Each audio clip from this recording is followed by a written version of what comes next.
እሺ ሰላም ውድ የተከበራችሁ ቲክቶክ ጓደኞች፣ ቲጂ ሪያድ ላይ አንዲት እህታችን ከጠለብ አስጠፍተዋት አግተዋታል። እባክሽን የታገተችውን ቤተሰብ በማናገር ሙሉ መረጃ ውሰጂና የአጋቾቹን ፎቶ ልቀቂያት፣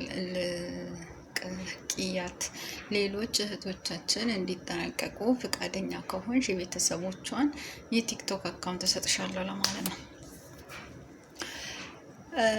ሌሎች እንዲጠነቀቁ ብላልሽው እኔ እዚህ ቲክቶክ ላይ ሳውዲ መጥቼ ከጠለብ አትጥፉ፣ ጠለብ እንዳጠፉ፣ እንዴት ቢከፋችሁ በብራችሁ ሀገራችሁ ገብታችሁ ሌላ እድል ይኖራችኋል፣ ሌላ ሀገር ሂዱ፣ የሰው ቤት የሰው ሀገር አይመችም አውቃለሁ፣ ሳትቸገሩ አጠፉም ተው ስል አንቺ ምቀኛ፣ አንቺ ቅናተኛ፣ አንቺ ለራስሽ ጠፍተሽ አይደለ እንደ ምሰሪ እኛ ጠፍተን እንዳንሰራ በጥሩ ደሞዝ እያላችሁ ስትሳደቡኝ ነበር በኮሜንት።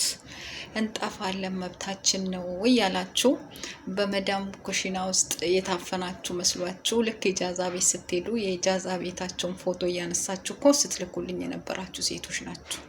የምታስጠፉትም ደግሞ እናንተ ውርዬ ነው ውርዬ ተብላችሁ የምትሰሩ እያንዳንዳችሁ በባህር የመጣችሁ ናችሁ። እናት ቲጂ ምን ዕዳ አለባትና ነው አንድ የባህር የመጣ ነገኔን ሲያገኘኝ እዚህ በቢላ ስክት እንዲያደርግልኝ ነው እኔ የሱን ፎቶ የምለጥፈው? እኔ ምን አገባኝና?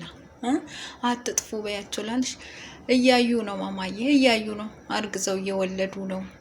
ማደሪያ እያጡ ነው። በየሆቴል ቤቱ በየአበሻ ምግብ በር ላይ እየተጣሉ ነው። እያዩ ነው የሚጠፉት።